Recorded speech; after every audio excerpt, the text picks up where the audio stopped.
Hi campers, Gary here from inflatabletentsonline.co.uk or Cross Camping and Leisure, postcode SG86EY.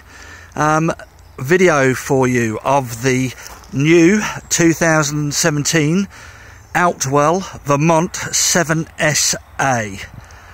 Wow, what a tent. You know, when you're pitching tents, you really get a good feel for, you know, what's cut right, what fits right, the quality, and this is a tent that just sits beautifully. Anyway, so Vermont 7SA, huge, large inflatable tent from Outwell. 7 berth, you know, yeah, I'd say comfortable for a good sized family. Fabric is a 150 denier polyester. I think it has quite a high density of fibre to it. So yeah, really cracking bit of kit. A lot of changes and for 2017. Key to that, I would say, is the tent is such a large tent. The weight and the pack size would be quite a lot. So what Outwell have done on a few of their tents for this year is from, let's see if I can show you, from about here backwards is one part of the tent, and then the sort of open, the sort of porch area at the front from about there is a separate part, and that is attached, all part of the tent, but attached with a great big, I'll show you when we go inside, but a great big chunky zip in there, and this huge sort of flap over the beam with the zip is over here.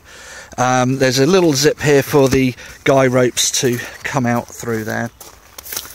We've got some lovely big vents.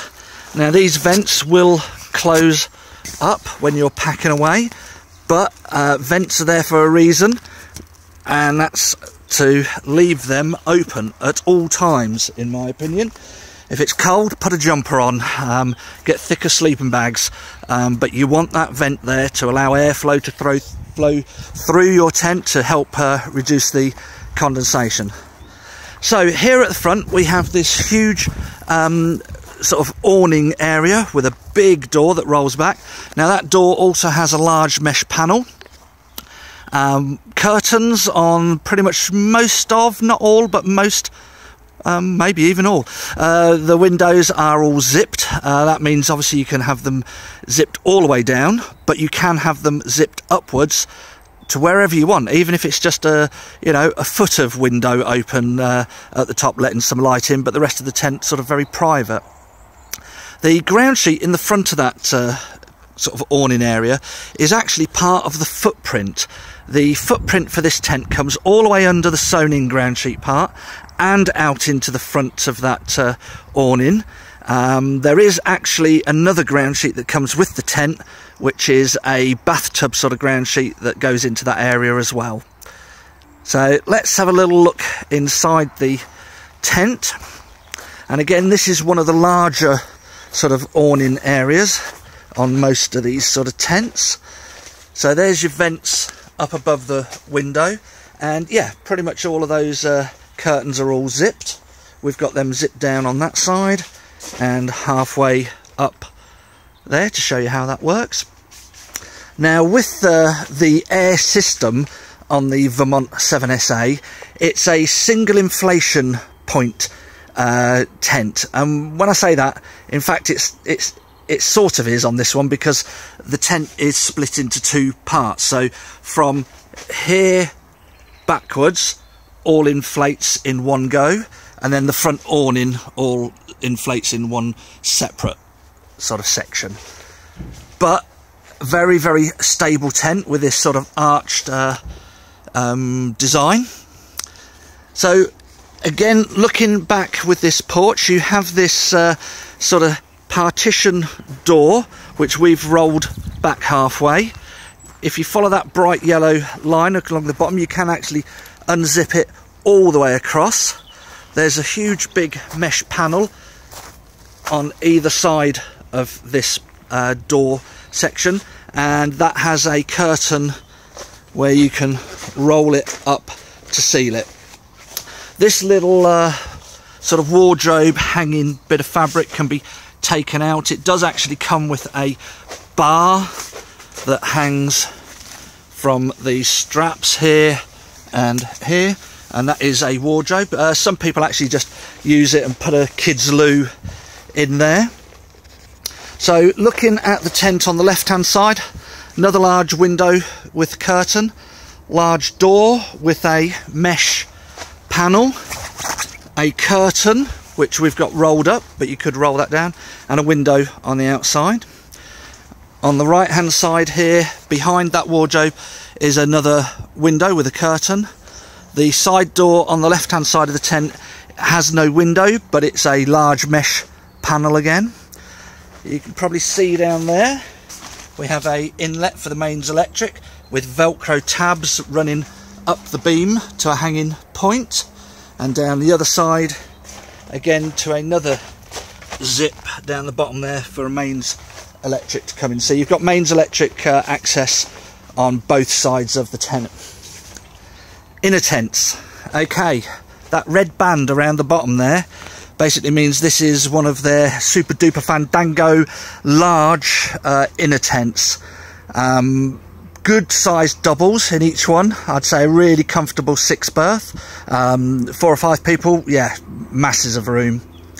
Each door has a mesh panel on the inner tent here with a curtain rolled down again, and then the partitions on the inner tent are zipped, and this is quite an interesting thing. The zip on this divider goes all the way down into the corner and all the way along the bottom there, and on this side it is zipped down the rear wall but loose underneath there with a long curtain. Okay, now new feature around the inner tents are large mesh panels all the way around the back which have zips, so you can unzip those and you can reach through and you can see those windows all the way around the back of the bedrooms. Well, they can have they have curtains as well which just clip up out of the way. And let's see if we can get that done one-handed. Probably not, but so the curtains cover over those windows, but quite nice in the morning. You can just sort of stand up, have a little look out, see what's going on.